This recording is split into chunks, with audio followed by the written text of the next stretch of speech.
Olá, meus amigos, vamos a mais um vídeo aqui no nosso canal e hoje eu tenho o prazer de receber o presbítero Almeida, aqui da cidade de Pirapemas. Presbítero, tudo bem com você? Tudo bem, tudo na paz do Senhor, Ari.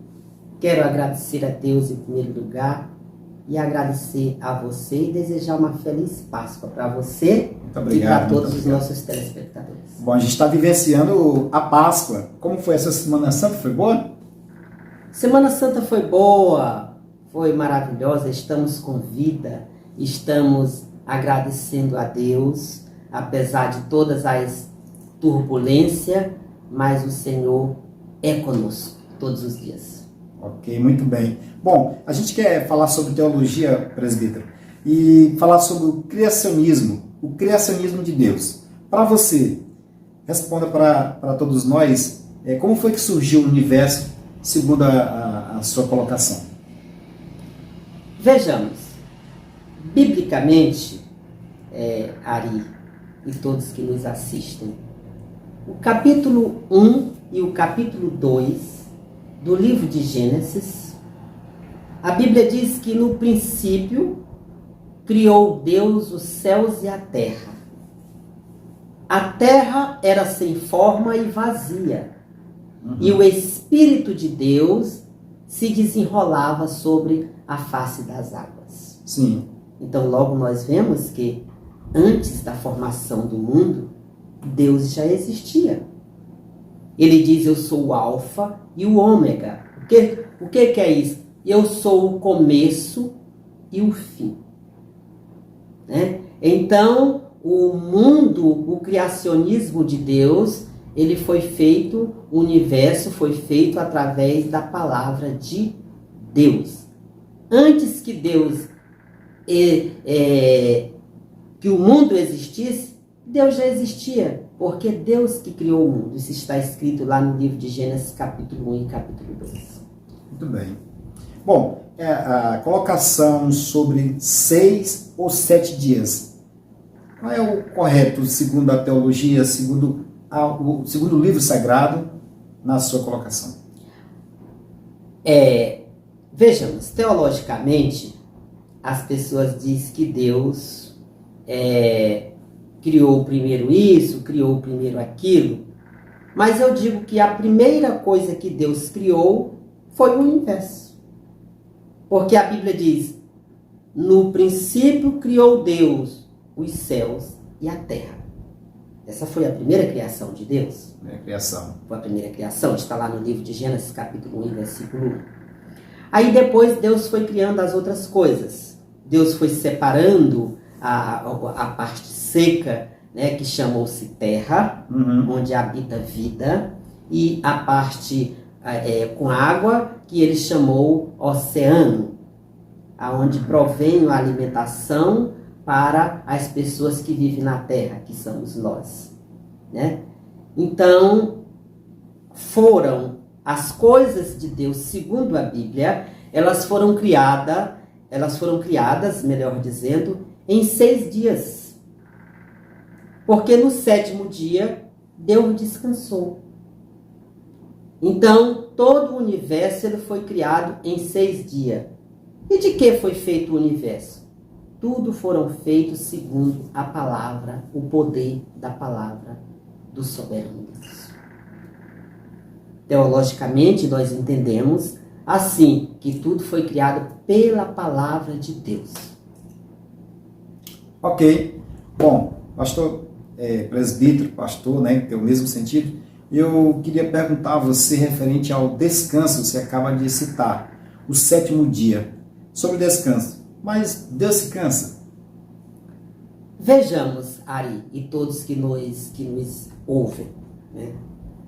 Deus nunca se cansou e nem se cansará, porque Ele é Deus, Ele não pode se cansar. É soberano, né? Ele é soberano, Ele não se cansa de nada. Só que Deus fala conosco, com a humanidade, numa linguagem humana, para que nós possamos entender e compreender. Quando Deus chegou lá para Nicodemos, no livro de João, ele disse assim, disse: importa-vos nascer de novo. Só um exemplo que eu estou dando. E Nicodemos não entendeu. Nicodemos disse: mas como que eu vou nascer de novo, Jesus Cristo? Como que eu vou nascer, Jesus? Eu vou entrar novamente no ventre da minha mãe e nascer de novo? E aí Jesus disse: não, importa-vos nascer da água e do Espírito. E aí, então, Jesus Cristo diz: se eu te falo das coisas humanas, tu não compreende? Imagine se eu te falar das coisas espirituais. Então, Deus, ele fala conosco numa linguagem humana, para que nós possamos entender. Porque nós, meros pecadores, nós estamos na carne, e se Deus falar conosco numa altura espiritual, nós não iremos compreender. Temos um outro exemplo, sim, por exemplo, que diz que tinha o rico e tinha Lázaro, e morreu o rico e morreu Lázaro. É só uma ênfase que eu estou dando para a sua pergunta ali. E morreu o rico, foi para o inferno, morreu Lázaro, foi para o céu. E lá do céu, então, o rico, sofrendo, pediu para Deus para que alguém colocasse a ponta do dedo na água e colocasse na língua dele, porque ele estava morrendo de sede, se queimando nas chamas de fogo. E pediu para que Deus mandasse alguém pregar para a família dele. Está escrito nos evangelhos, para que a família dele não fosse parar no inferno, mas sim fosse para onde estava Lázaro, que era no céu. Qual foi a resposta de Deus? Deus disse assim, olha, isso não pode acontecer, porque entre você e Lázaro está posto um grande abismo. Quem está lá não passa para cá, e quem está aqui não passa para lá. E aí eu lhe pergunto, abismo impede alguma alma de passar, algum espírito? Não. Porta não impede espírito? Mas Deus fala numa linguagem humana para que nós possamos entender. Esse descanso de Deus, sim, compreende-se que Deus fez tudo e no sábado, ele tendo terminado no ser dia, no sábado ele parou. E aí nós compreendemos ele, Deus maravilhoso, benigno, poderoso, compreensivo. Então ele usa a palavra descansar, para nós podermos entender. Muito bem. Bom, estamos conversando com o presbítero Almeida, tá? E hoje nós estamos conversando sobre o cristianismo de Deus. Aí vem todas essas perguntas. Presbítero, a questão da terra redonda. O que o senhor tem a dizer referente sobre essa tese que as pessoas falam, a terra é redonda, não é? O que o senhor tem a falar? Vejamos, amigos e amigas participantes deste canal maravilhoso, abençoado. A terra é redonda. A terra é redonda e nós temos várias passagens na Bíblia que diz isso. A Bíblia diz que nos dias em que os filhos de Deus foram se apresentar a Deus, Satanás estava lá no meio. Deus diz para Satanás, de onde tu vens? O que tu faz aqui? E o Satanás disse, eu vim de rodear a terra e passear por ela. Eu até digo, teologicamente, que foi a única vez que o diabo concordou com a palavra de Deus. Ele disse ali que a terra era redonda. Sim. Porque se ele estava rodeando, quem rodeia é porque é uma roda. Uma roda, círculo, né? Isso. Isaías, mais ou menos 740 antes de Cristo vir, ele afirma isso, que a terra é redonda. Que a terra é redonda. Isaías afirmou isso, que a terra é redonda. Isaías falou isso. Jó também falou isso, que a terra é redonda. Então, as pessoas dizem, que fulano descobriu, fulano não sei o que, fulano foi que descobriu que a Terra é redonda, mas na realidade a Bíblia diz que, a Bíblia afirma que a Terra é redonda. É a Bíblia que afirma isso. Antes desses sábios virem, né, eles pegaram essa tese baseado na Bíblia. A Terra é redonda, segundo a palavra de Deus. Muito bem. Bom, quero falar dentro da teologia, dentro da história secular. Eu queria perguntar para você, na verdade, falar e fazer a pergunta, né? Sobre a questão da origem se o homem, ele realmente deve ter, ou deve ter vindo, qual é a pergunta, mas, vamos dizer, deve ter vindo da origem do macaco? Esse é outro assunto que as pessoas comentam muito, trazem muito para o seu contexto, e eu queria que você explicasse. Nós aprendemos na história secular, com nossos pais, com nossos professores, né? Um abraço aqui para todos os professores do Brasil, que é uma profissão maravilhosa, né? E nós aprendemos que o homem, na história secular, que ensinam para os nossos filhos, que o homem veio do macaco, né? Mas o macaco é um animal criado por Deus. Foi criado por Deus. A Bíblia diz no livro de Gênesis que depois que Deus concluiu a sua criação, Deus pega um punhado de pó da terra e faz o homem. O homem ficou como um boneco estirado lá no chão. Então, o Senhor soprou nas suas narinas e entrou o espírito de vida, o fôlego. E o homem tornou-se alma vivente. Tudo Deus fez dizendo: haja. Haja luz, haja dia, haja noite, né? Separem-se as águas da terra seca, haja frutos. Mas a criação do homem, Ari, foi uma criação com muito amor.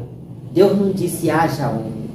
Ele foi lá, pegou todo o seu carinho, ele pegou o barro, o pó da terra, fez o homem com as suas próprias mãos. Quando o homem levanta-se, que torna-se alma vivente, Deus diz, na sua palavra, diz: eis, façamos o homem a nossa imagem e semelhança. O homem não veio do macaco, o homem foi feito pelas mãos de Deus. E aí, você, como uma pessoa inteligente, os nossos amados telespectadores, pode perguntar: mas como que Deus disse façamos, se ele estava sozinho? Façamos? Por que façamos? Sim, ele estava sozinho. Sempre indicando uma outra pessoa. Ele estava sozinho. Mas ele estava sozinho. Não, Deus não estava sozinho. Não estava sozinho. Deus estava ali, o Pai, o Filho e o Espírito Santo. Sim. Por isso que ele diz: façamos o homem a nossa imagem e semelhança. Não estava sozinho. Os três. A Trindade. A Trindade. A Trindade. E aí o homem, então, tornou-se alma vivente.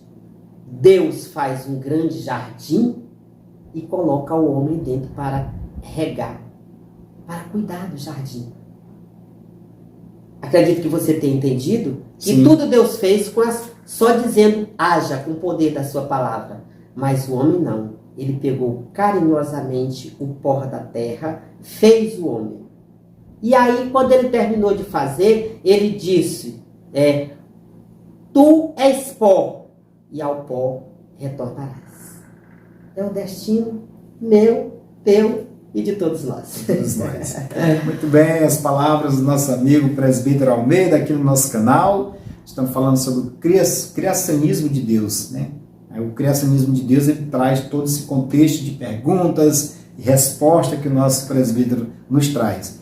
A gente agradece muito a sua participação e eu queria complementar, presbítero, você falando e eu vendo aqui a sua explicação de perto, você vai assistir de casa e tenho certeza que tem o mesmo pensamento.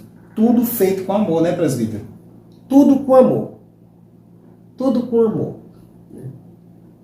A Bíblia diz que aquilo que nós fazemos sem amor torna-se sacrifício. E o Senhor Jesus Cristo disse, né? Misericórdia quero e não sacrifício. Jesus Cristo já disse isso. Muito bem. Bom, misericórdia quero e não sacrifício. Alguém pergunta para Jesus, sim, no Novo Testamento, querendo testar, um fariseu pergunta para Jesus, testando ele, diz: Senhor, qual é o maior e o mais importante dos mandamentos? Né? Está lá no livro de Mateus 23 e aí pelos evangelhos.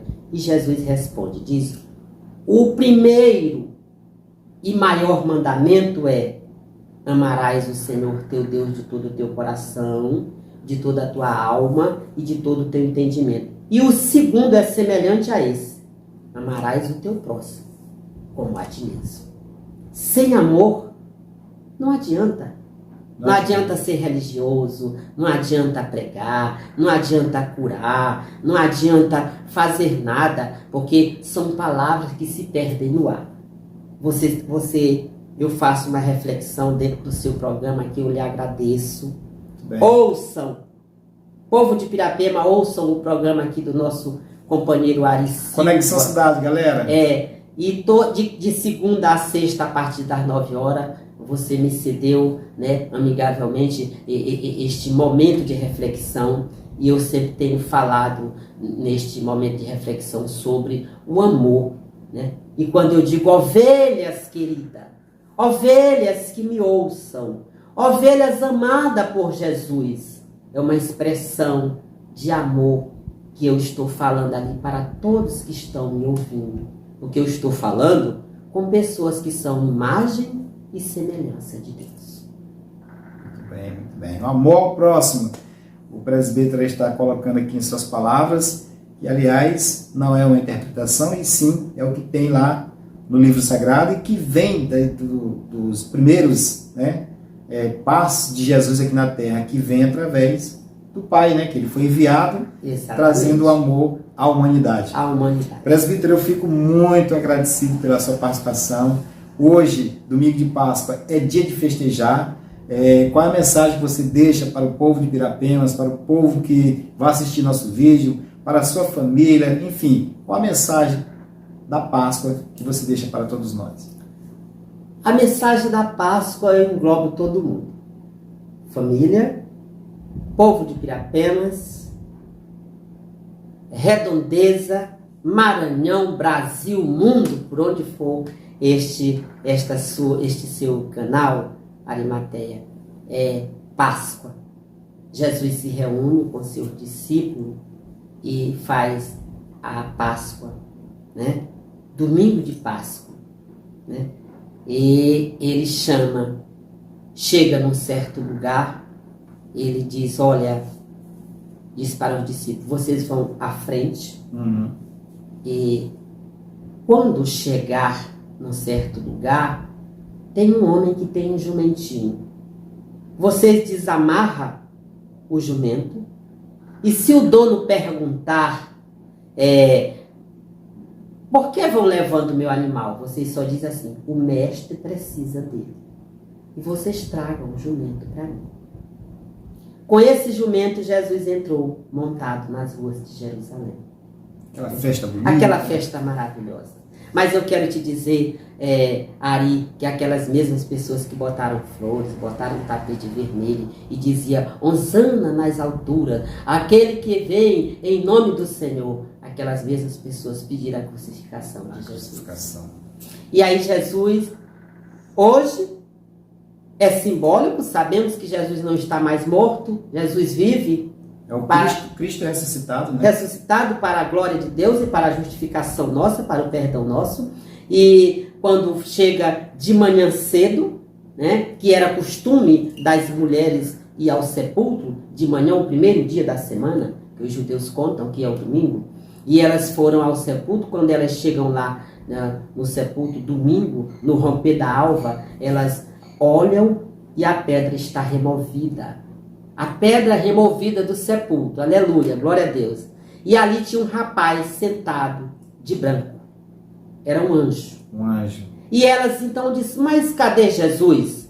Jesus que foi sepultado, nós viemos trazer flores para colocar aqui. E aquele rapaz olha para elas e responde de forma meiga e diz, por que vocês buscam entre os mortos aquele que já ressuscitou? Ele não está mais aqui. Linda mensagem, né? Linda mensagem. Ide e dizei para os discípulos que ele ressuscitou como havia dito para vocês. Ele não está mais aqui. Né? O anjo foi, removeu a pedra, Jesus sai e ele fica lá aguardando as mulheres ao romper da alva. Então, a Páscoa ela tem um sentido muito importante. A Páscoa ela tem um sentido de união, de amor, de caridade, de junção. Perdão, muito bem.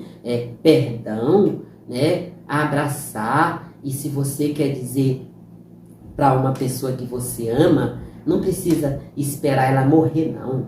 Você tem que dizer agora, como eu digo para você, meu amigo, eu amo você. Esse é um companheiro. Eu amo este locutor, que é uma pessoa que mora no meu coração. Vamos dizer para as pessoas que nós amamos enquanto elas estão vivas. Nós amamos cada um de vocês. Nós amamos cada um de vocês que estão ao alcance deste vídeo. Deus abençoe cada um. Ok, muito obrigado, pessoal. Você que vai assistir nosso vídeo, obrigado mesmo de coração. Nós o amamos e até o nosso próximo vídeo, tá? Um abraço, gente!